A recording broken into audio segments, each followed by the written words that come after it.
Hi, I'm Mike Grollo. As one of the principal owners of RJG Incorporated, I'd like to welcome you to this year's annual car conference. For over 30 years, RJG has been a leading global provider of training, technology, and consulting services for the injection molding industry. We help world-class OEMs and their injection molding supply chain partners provide total quality while reducing costs from art to part and throughout the entire part life cycle. We're proud to call Traverse City home, and we'll certainly miss having you here this year. But we look forward to your return in 2021. Thank you, and have a great conference.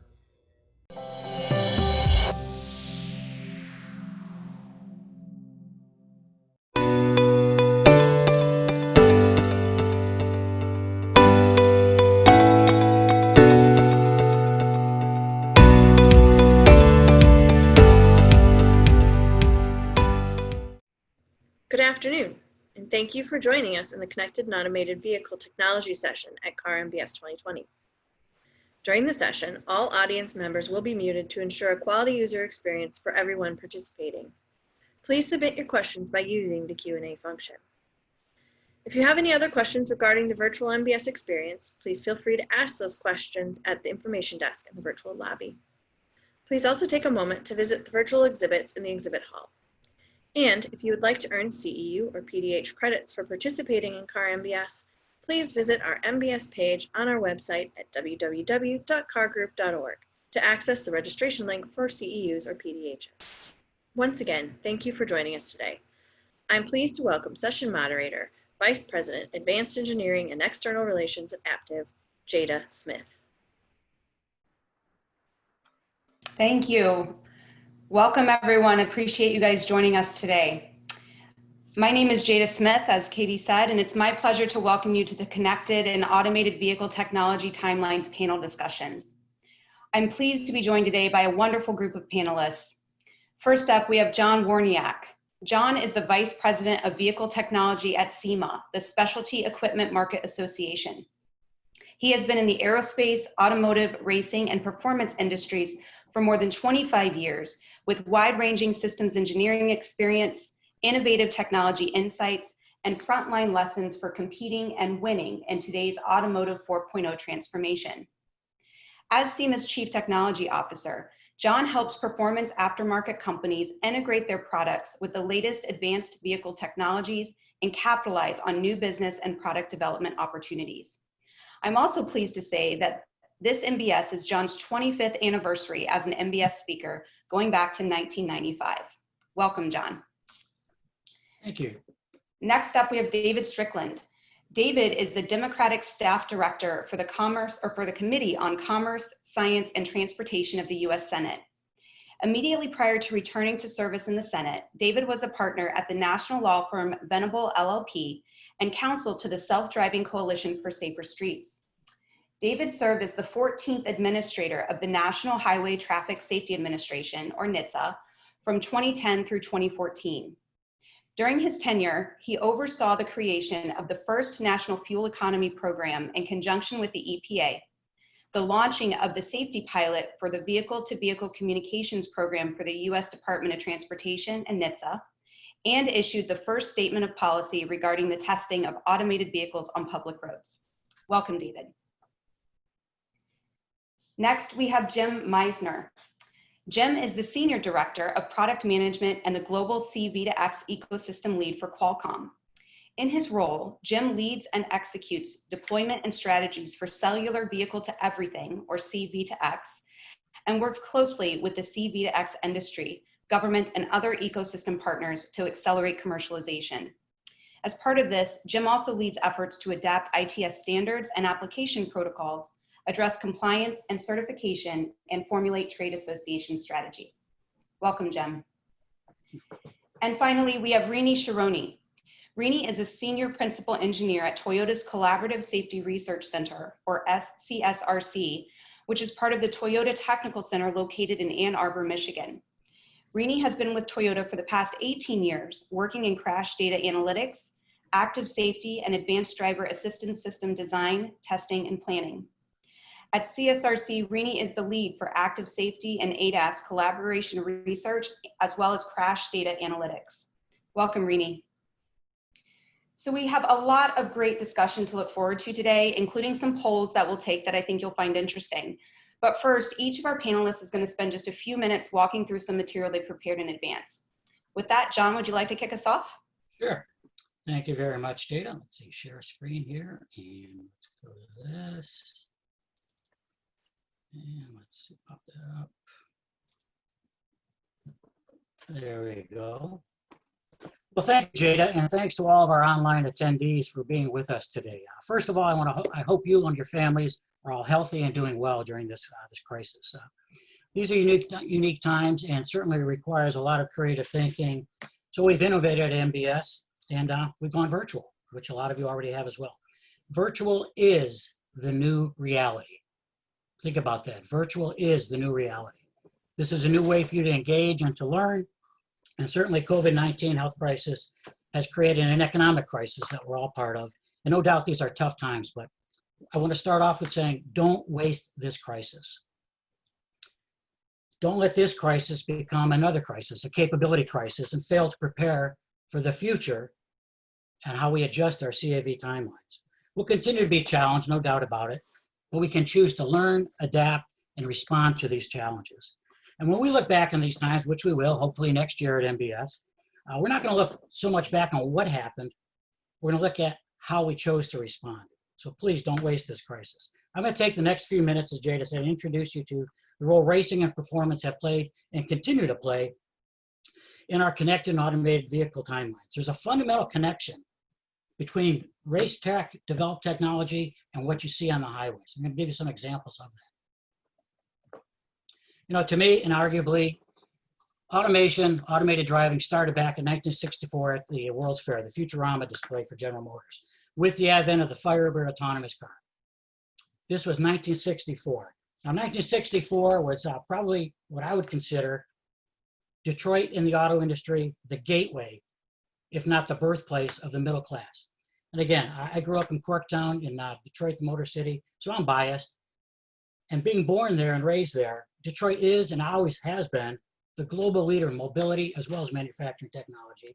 And Michigan is still the epicenter, the global epicenter for engineering. Let's keep it that way. But if we flash forward about 30 years, and we all wore ties back then, David, right? Way back then, and Jim.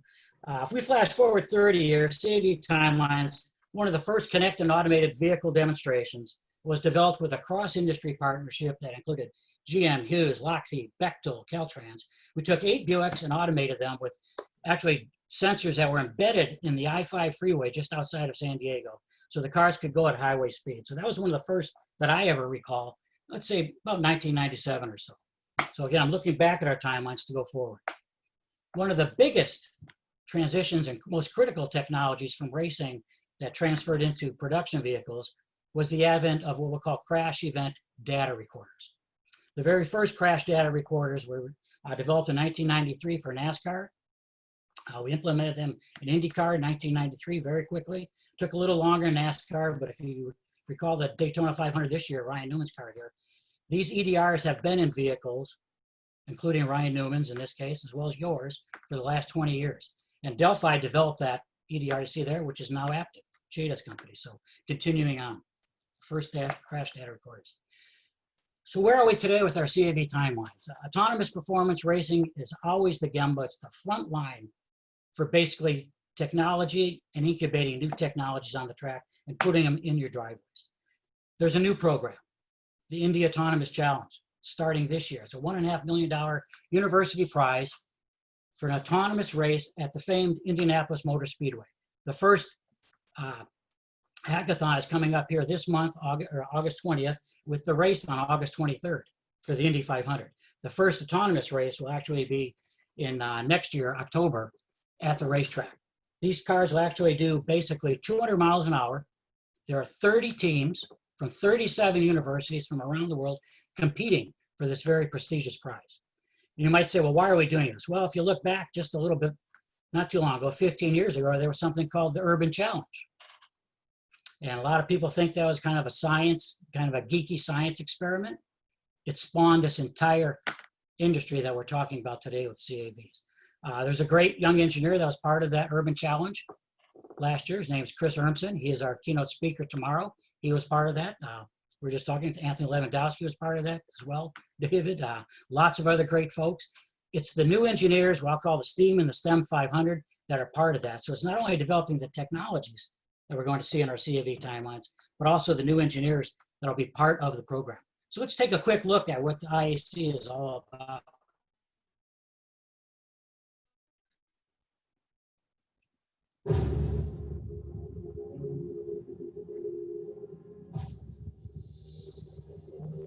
For more than a century, the Indianapolis Motor Speedway has pushed the limits of innovation, safety, and speed.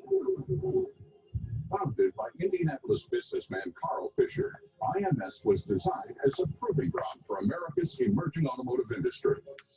Welcome, race fans from Indiana, the United States, and around the world. Today, as 300,000 plus fans gather at IMS each year for the greatest spectacle in racing, the spirit of innovation endures. Tomorrow, a new chapter begins. Introducing the Indy Autonomous Challenge, $1 million high-speed autonomous vehicle race featuring the next generation of automotive, robotics, and AI innovators from around the world. Teams from top universities are signing up to join premier organizations, including Energy Systems Network, Dallara, and Clemson University's International Center for Automotive Research in this effort to advance mobility technology that can help save lives on vehicles today while growing the automotive industry of tomorrow. The Indy Autonomous Challenge is a 2-year journey comprising 5 rounds of simulated and on-track development and competition, and culminating with the final race on October 23rd, 2021, when autonomous Dallara race cars will compete side by side at up to 200 miles per hour to win the $1 million top prize.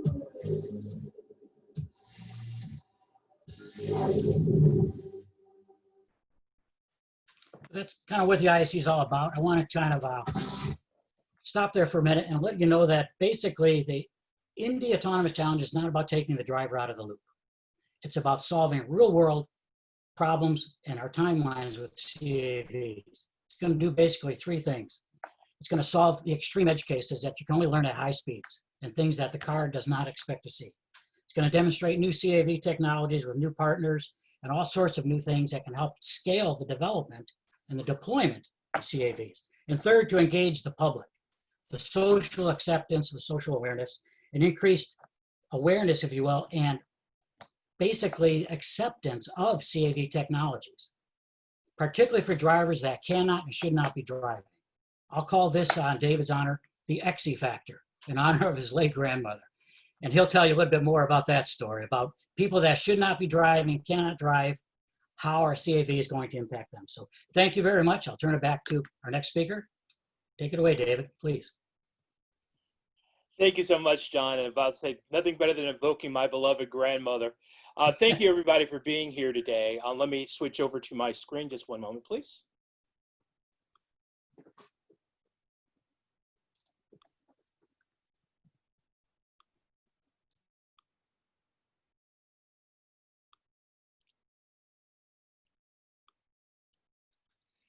All right, I think that should have us.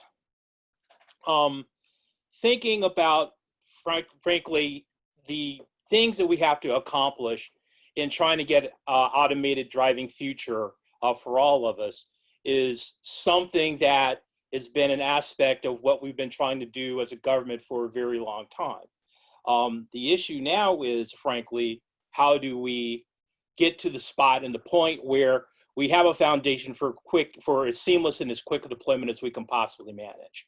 So with that being said, I'll start with talking about NHTSA's activities first.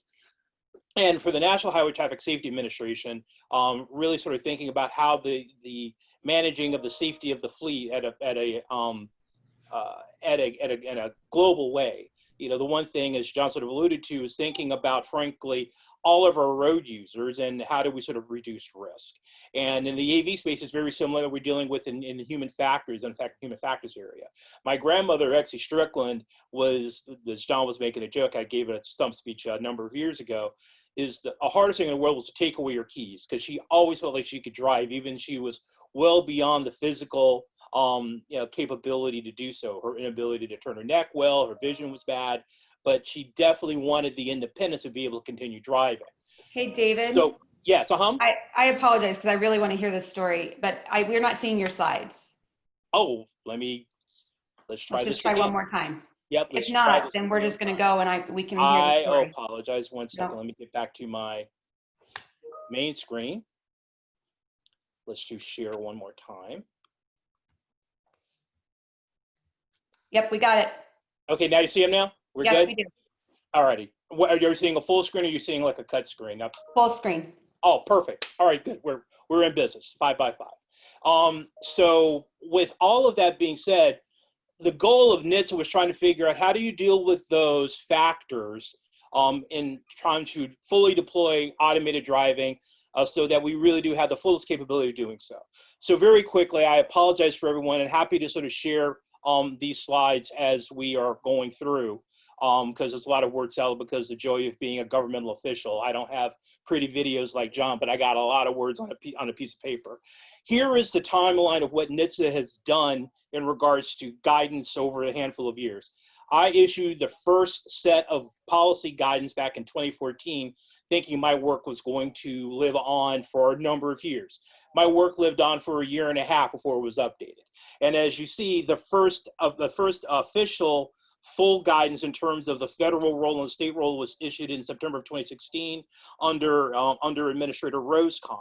And as you can see from the timelines, it's been a very active space ever since. I won't begrudge you all the history of all these particular actions and petitions, but really at this point now, the Trump administration and AV 4.0 and the AV test initiative, they have really thrown a lot of this, not necessarily for agency rulemaking and guidance, but they have really gone to more of a collaborative guidelines perspective that doesn't have any foundational regulation, which in some way is good and in some way is bad.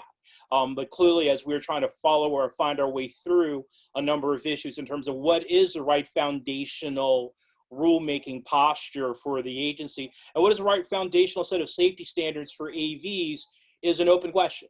And we want to make sure that before we lay down foundational standards that we do have a solid science about following behind all of this. Next slide, please. Apologize here. So here, I was about to say it should be the development in Congress.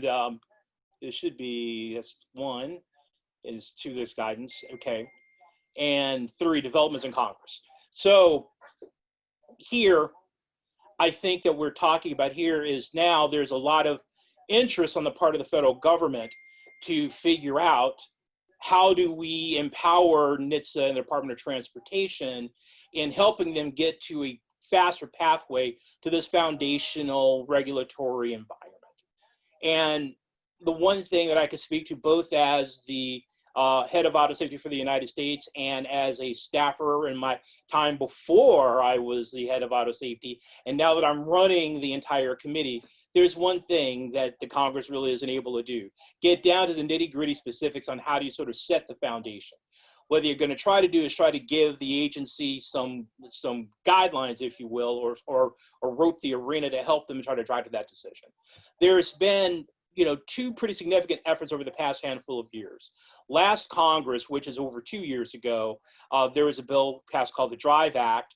The Senate passed out the START Act, but it basically, the effort fell apart because there was no agreement on how to deal with cybersecurity, how to deal with preempting state laws, because as we now know, there's a number of states that have gone on ahead and have tried to fill in that safety vacuum that NHTSA has not been able to fulfill because they haven't issued a rule or haven't a finalized rule. So that fell apart. So everybody got back in the room for this Congress, and there was a 1.5 year effort to try to get an agreement hammered out between my committee, Senate Commerce Committee, and the House. And with that, again, we found the same problems. There's no agreement on whether states should have an active role before NHTSA can initiate a rulemaking. And then if they do initiate a rulemaking, what's the process that they go through that? The other issue that you really have to sort of think about is that unlike any other consumer product or a car, that we are actually trying to figure out pre-production regulations, which is also a very new thing in terms of how we sort of typically regulate, the road space and other things, which also makes it very difficult. But those efforts are continuing. As part of the Moving Forward Act, HR 2, they included an ADAS requirement on non-new vehicles and minimum performance standards. Once again, just touching the issues that we've seen in ADAS currently, but it doesn't really delve into sort of the long-term issues. Finally, as I wrap up, I want to talk about challenges. There's a question about the federal role. How does that get accomplished? How does that get executed? Whether or not how do we sort of figure out whether it's going to be the driver is going to have some role in it, or is it going to be entirely the system? Again, talking about federal and state structures in terms of what's preemptive and what is not, what roles do each play, because they both have distinctive roles. The federal government has always had the role in terms of dealing with the actual regulation of the vehicle and the construction of the vehicle and the safety standards around it, while states executed the police power. Now with automated vehicles, we're blending those two together. So how do this new relationship sort of change the normal federal and state relationship? We have issues in terms of infrastructure, making sure that not only having the opportunity, possibility of V2V, or the ability for just simply good road paint and good signage, which frankly, all AV systems are going to be reliant upon in order to manage their task in a clear and efficient way. And believe me, good road paint seems foundational, but it's extremely expensive, as a lot of other things. Spectrum, as many of us have worked on for a lot of years, a 5.9 gigahertz spectrum, and how we use DSRC is foundationally. I had grand plans, and almost got over the finish line before I left, of having a DSRC radio in every new car that's rolling off the line in America. But elections have a funny way of changing those grand plans. But that 5.9 gigahertz spectrum is still under scrutiny from the FCC and others, and I can probably speak for 2 hours about that alone. Finally, I'll just go through quickly. Everybody in this call understands the problems with over-reliance. Liability issues with insurance, who's responsible if the car does get into a crash. Privacy issues, we're going to collect a lot of data, who owns it and how can it be leveraged. And then obviously dealing with some very thorny issues in terms of labor. At the end of the day, we may be replacing a lot of people that are using livery and driving as an opportunity, and we have to deal with how we transition that displacement. I will stop there. Thank you so much for the opportunity, and ready to hand off to the next speaker.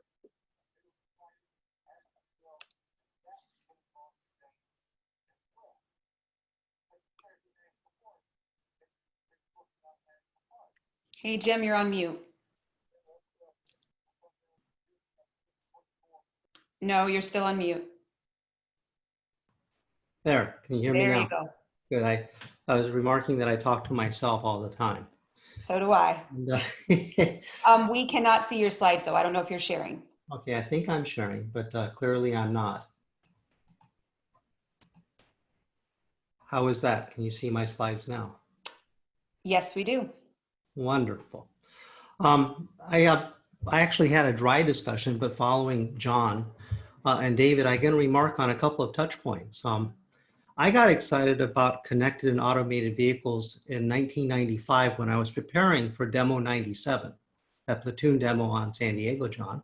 That time I was a friend of Bill Spreitzer, the guy who did Firebird, and for GM, and I was a model and simulation lead for the National Automated Highway Symposium, the consortium. I do recall LaFont Plaza in 1998, after NHTSA wanted to turn that into an ADAS program and take the monies, contemplating with a bunch of others, how do you use this connectivity for things other than automation?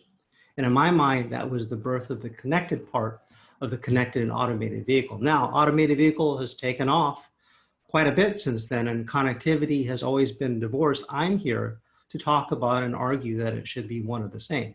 Now, David, in the Ann Arbor safety pilot, which occurred under your watch, I was the quality control PI for Booz Allen at the time.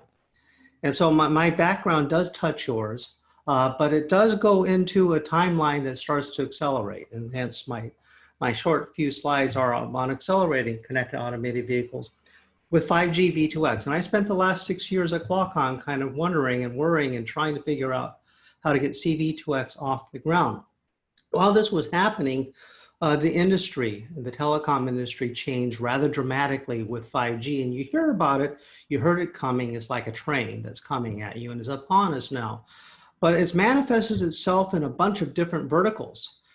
These different verticals do include the transportation vertical. Some of the 5G requirements are part and parcel of the radio access technology standards that govern the interoperability of 5G. Now, 5G for most of us is multi-gigabit speed, and that's part of it. I'm going to argue, and I think I don't have much of an argument, people arguing against me, that this idea of a big pipe into your vehicle is completely acceptable and really would make an autonomous vehicle work even better. The argument that's a little bit more arcane in the rest of my presentation, my short presentation, is that there is a direct communication component of it that segues off of a radio access technology that was invented a few years ago and is really, really making great strides, and that would be cellular V2X. This is going to be the quickest course on 5G with transportation you've ever heard, so please, fasten your seatbelts. But when you think about it, it's enhanced network communication, it's multi-gigabit, big pipe. There's a massive Internet of Things because of the narrowband IoT or the IoT aspect of it, where you'll have connectivity that's ubiquitous among small things and big things. But there's this new direct communication, which actually sometimes when I talk about it starts a food fight. But the fact is it wants 5.9 gigahertz. So and I'm pretty gratified that most of the people who care about this now start calling the services V2X. When we talk about 5G, we have a V2N component, which would be the enhanced network communication. But regardless of what type of food you prefer, the types of services it will instantiate are rather tremendous. And they start lending itself into vehicles that communicate to each other, and autonomous vehicles would start to maneuver cooperatively with one another. This isn't often described in the Valley or discussed in the Valley when we talk about autonomy, but it's, amongst government for certain and among certain visionaries, which would include, I hope, the panel here, we would understand that communication could be and should be an important aspect as we go forward. So what I'm talking about is today, or actually perhaps in the near future with FCC report and order, some allowance to have this basic and enhanced safety. What I'm talking mostly about when I talk about 5G are these autonomous driving use cases, which happen, and subsequent releases, which are being standardized with the radio access technology. And it provides these fancy words. But one thing that I can say rather than these fancy words, when you think about the future, to David's point, we need spectrum. Any technology that promises to provide these services needs spectrum. So we're all in the same boat here, that we would like to have the 75 megahertz of spectrum to have these vehicle safety exchanges, or in this case, an autonomous vehicle talk to one another and cooperate in a group cast that allows you to have this connectionist that is without any network ability to talk to one another using a modern radio technology. And that would be the future. So what I'm here to say, and actually this is my last slide, and it's a fancy slide, I have a good graphics department, is that there are safety use cases today, and certainly that's good. We want spectrum for that. We want good technologies, and we want to basically leverage off of the rather considerable body of work done with these application protocols over the years. And we want advanced use cases, and I'm here to argue and contend that the advanced use cases are use cases that usher in or at least accelerate better autonomy. So that's a technology spin, certainly, and very complementary, I hope, to the previous two talks and the talk that's going to happen after this. So that I transition to a thanks and to Zara.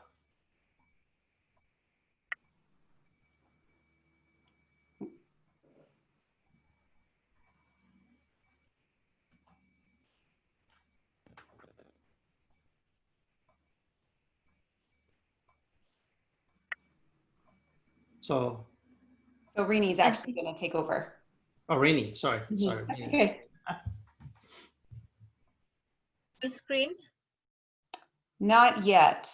Yeah, I'm trying to do that. Okay.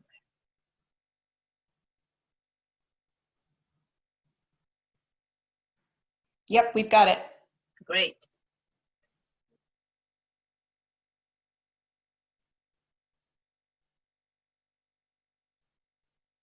Okay, great. Thank you, Jada.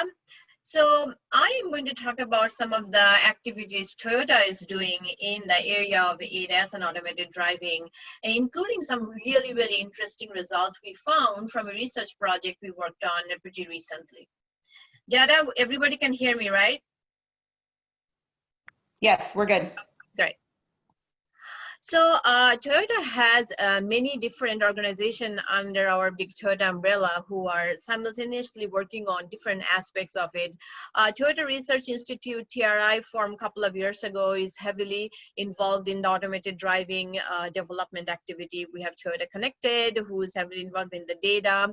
And then CSRC, the Collaborative Safety Research Center, where I work, which is part of the Toyota North America located in Ann Arbor, Michigan. We are doing safety research focused on different aspects, not only automated driving and ADAS, but also in a human aspect of it. So Toyota is following two parallel steps. One is to do the advanced technology development where the Guardian and the Chauffeur, the automated driving technologies are being developed. And then we have the popular technology in parallel undergoing, which is the Toyota Safety Sense and Lexus Safety Sense. Different versions of it is currently in full production. And these systems are right now available in all new Toyota and Lexus safety systems as a standard in almost 94% penetration. So majority of the cars we sell have this system as a standard. So with making this standard so quickly in such high percentage penetration, we're hoping to reduce, and enhance reduce fatalities and injuries and enhance safety in roads. So in addition to the development activities we are doing, we also are heavily participating in different partnerships for the connected and automated ecosystem.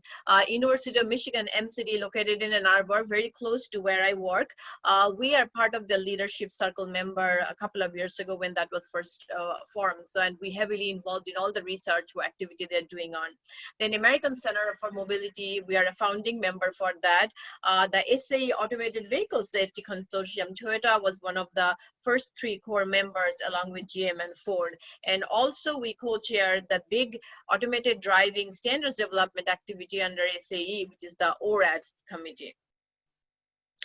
So Toyota's approach to safety is, two-pronged. First, we look at everything, not only just people, which is both inside and outside of the car, but the vehicle and also in-depth the traffic environment, because all of this together, they kind of contribute to safety hazard and safety issues.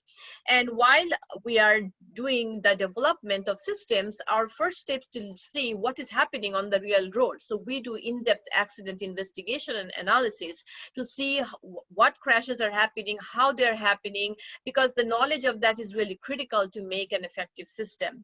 And after we do the investigation, we usually do simulation to simulate that and understand even better. And then obviously it goes into the car and in extensive evaluation.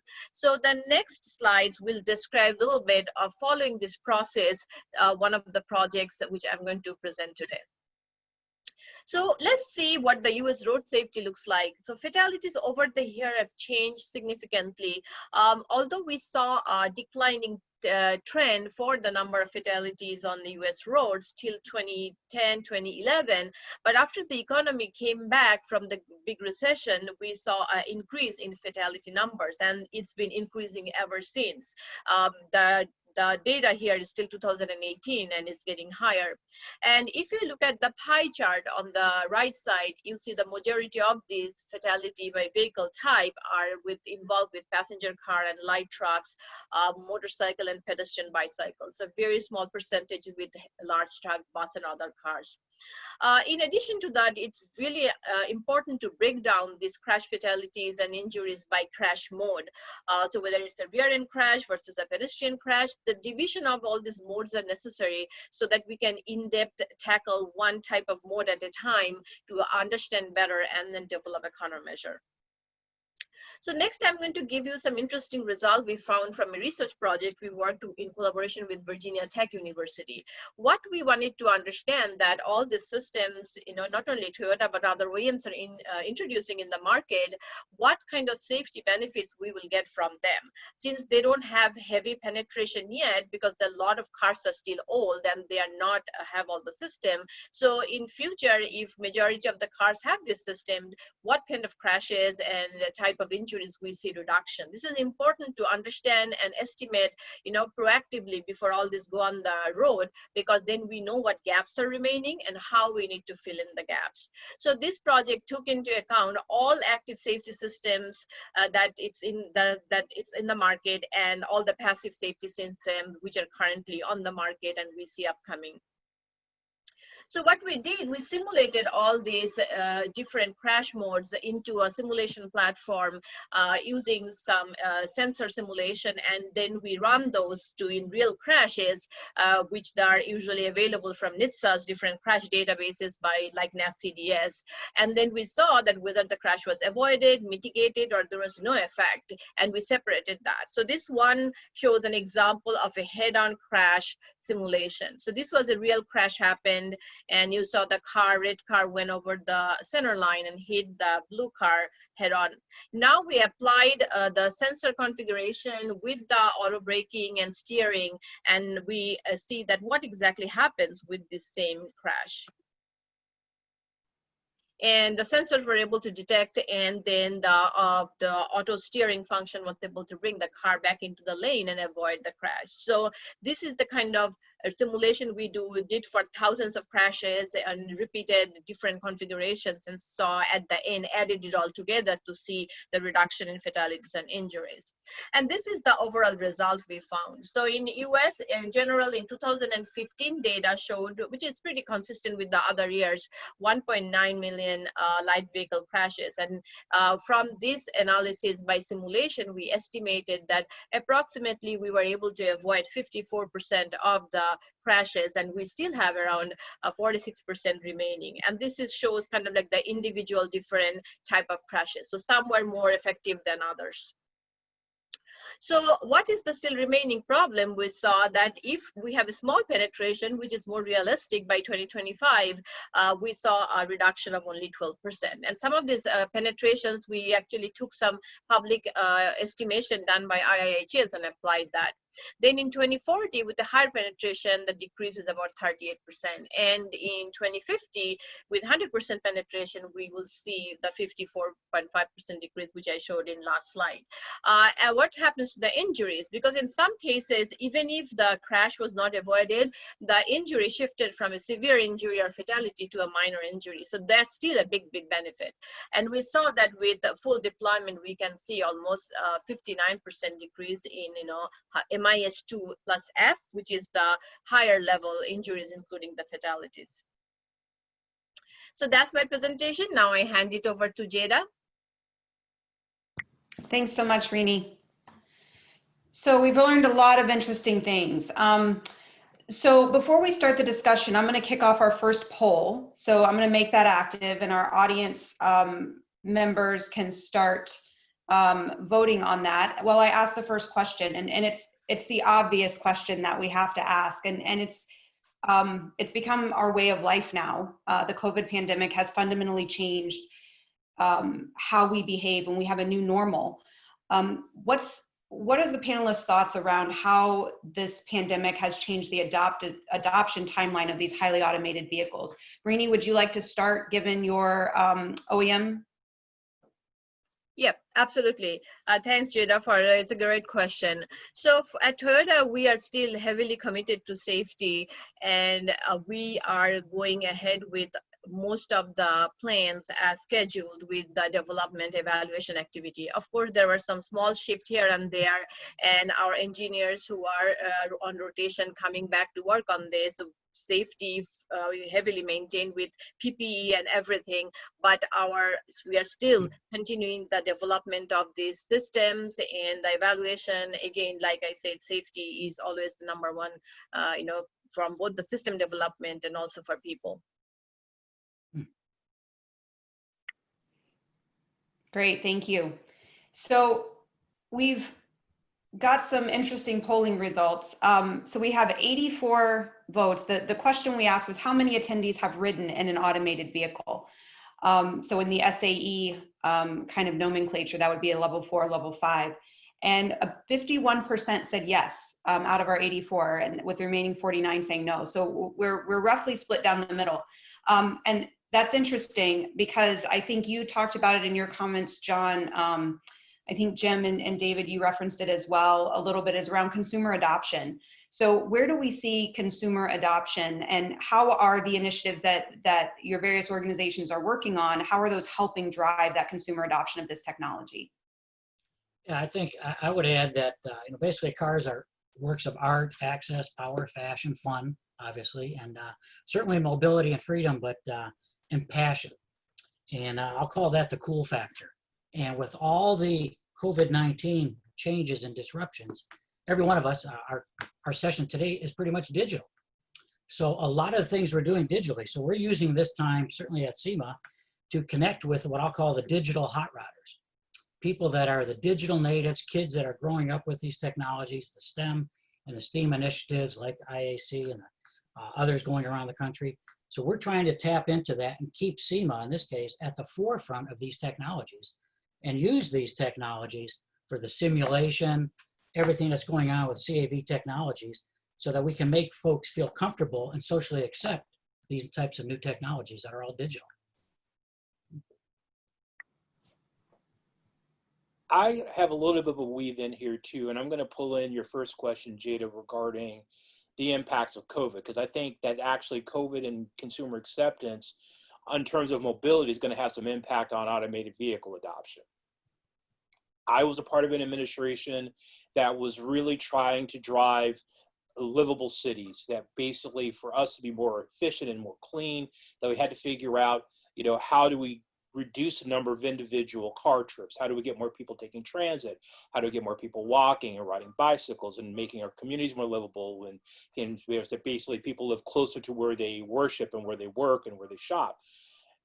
The virus has turned all of that upside down. So what I've been noticing, what I've been seeing in terms of how we think about funding transportation systems now, as we all know, our transit across the country is just absolutely just in a horrible arrears because of clearly people aren't traveling. And even when you do choose to travel, you don't want to travel in large groups of people, and how you sort of deal with all this.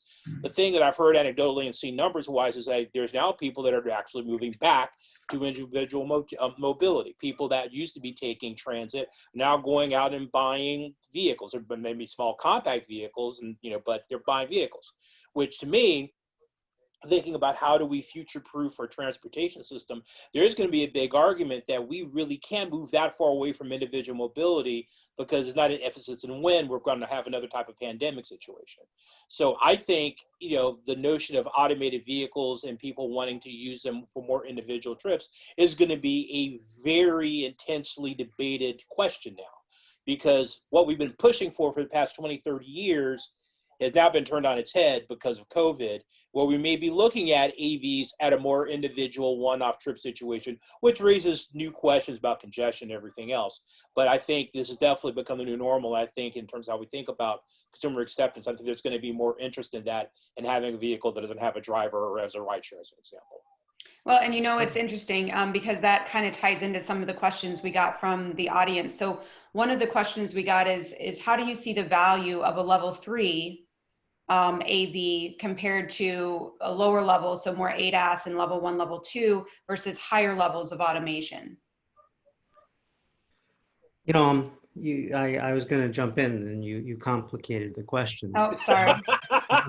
but But let me, certainly the idea of heterogeneous connectivity permeates regardless of, from our perspective, of course, I work for a company that really specializes in that. But if you talk about a level 3, you still would, in our eye, need to have certainly an onboard ADAS enhanced by connectivity. And that connectivity could be connectivity to the wide area network for that matter. And as you start to get into consumer need, be that consumer need be the individual driver, you might have more and more types of direct connectivity. But if you go back to consumer need in these trying times, you may think about alternatives to trip or mobility on demand, where you need a different type of connectivity. So to us, irrespective of the current crisis, an important need would be how you would connect to your trip or how you connect during the trip. So certainly we, as everyone, are affected, both personally and as a company, by COVID. But we view that there are technologies that can make our trips and our economy still that much better, up through and including autonomy. Thank you. Jim, one additional follow-up for you. You talked a lot about 5G. What do you see as the timeline for more? We already see commercials and of 5G starting to roll out. What do you see as the timeline when we're going to have that widespread availability? Well, certainly ourselves and our competitors have announced that there are 5G products. So commercialization is only as fast as the aforementioned consumer need. And if the consumer needs it in the handset, eventually you're going to have, because you buy a connected car already. Right now you buy, in all likelihood, an LTE connected car, because it's hard to buy one without that. What it does is it offers you these types of in-route enhancements, right? Be it from infotainment all the way through, and including trip en-route trip guidance. So this is pretty important, and it'll become more important when these applications start to proliferate and you have more and more need. If you need HD maps, as we go to the topic of this session, that connectivity would be quite important. And there are a host of other use cases which we can only imagine. So the short story that I just said in long form is that it's really here now. It's here now in the handset, and will be here soon as far as OEMs can adopt it. Thank you. We are getting very close on time. I've got time for one more question from the audience, and then we'll move into our closing comments. So this question came from the audience. It's for you, David. You talked about some challenges that there are that we're facing as a society around this technology. The question is, what work has been done to identify the interdependencies across the regulatory agencies, the vehicle, as well as infrastructure, so that we can drive this technology forward? Great question. And I think it's one of the, that's an issue and that's a problem, because the way that the executive branch works, we try to work collaboratively, but things are siloed, even within the Department of Transportation, because remember, there's the Federal Highways Administration, which does road building. There's my old agency, which regulates the car. There's Federal Motor Carriers, which regulates big trucks. And so you have some stovepiping by the very nature of the construct of DOT. Then you get over to the Congress. Then you have my committee, where I oversee auto safety, rail safety, ships, etc. And I also oversee communications, which talks about what Jim said about the spectrum wars and 5G. That is squarely within the ambit of what I have to work on every single day. But then we have the Environmental and Public Works Agency, which they control the roads. And then you have the House Energy and Commerce Committee. So the very nature of the construct of this thing is that there is stovepiping by its very nature, which makes that collaboration very hard. That being said, it's one of our collective jobs to make sure that we kind of address all these issues together in a room. And I will tell you that that happens every single day. Is it perfect? No, but it's definitely there. But I think it's a great question. And how can we sort of combine all this by the very nature of federal agencies and Congress members that have different interests? You're going to naturally have some sand in the gears there, but it's something that we all recognize, and I work very hard to overcome every single day. Thank you. So unfortunately, there's some additional questions we didn't have time to get to, but I appreciate all the audience response. Let's do a quick lightning round. And we basically are going to go through each of our panelists. They're going to take just hopefully 20 seconds or so to give us kind of their takeaway. What do they want us to walk away with? So John, let's start with you. Well, thanks, Jay. I think SEMA's early hot rodders back in the 50s and 60s defined an era as well as an attitude. So too will CAVs. And these CAVs have to connect with consumers' lifestyles. They've got to add value. And although the technology's there, we know how to make that work. We've got to make them work safely, and we're trying to make CAVs cool as well. Thank you. David. The goal is to try to build transportation for the future. And the one thing that I think collectively for all of us on the side of government is how do we build foundational rules that can evolve far beyond the opportunity of setting what the foundation is. And that's the hard part. So I think collectively what we're all trying to do is figure out that foundation and really, to be perfectly blunt, stay out of the innovator's way. We want to make sure the ground rules are right. We want to make sure that we're not taking undue and unnecessary risk. We can't get all risk out of a system. But once we set these foundational rules, like we did at NHTSA, like basically back in, in the late 50s, early 60s, and you grow, that's when you see the innovation that we've seen today. So that's my 20 seconds. Thank you. Jim. And it's the complement of what David says. Technology is not a panacea. Technology fulfills user needs, but technology with good regulation and smart regulation, stay out of the way, allow innovation, would certainly accelerate types of things that we talked about today. Thank you. And Rini. Yeah, I want to go back to my presentation where I showed that with the 100% penetration of ADAS and passive safety, we still have almost 45% remaining crashes. So this is really important. We are not done there. We haven't won the race yet. So we have to continue working and improve and do additions. And one of the biggest technological challenges is honestly not technology, it's humans, both inside the car and outside the car. Humans' erratic behavior and lack of control and many different things makes it very challenging to address all possible scenarios. So Great comments. Well, thank you all for your insights. I wish we had more time because I could continue to listen to your thoughts for another hour. But thank you for your time and your thoughts, and thank you to our audience for participating. I hope you all have a great day. thank you, Jada. Thanks, Jada. Thank you. Well done. Thank you all. Thanks, folks. Thank you so much. Take care, Jada. Thank you. Bye-bye. Bye.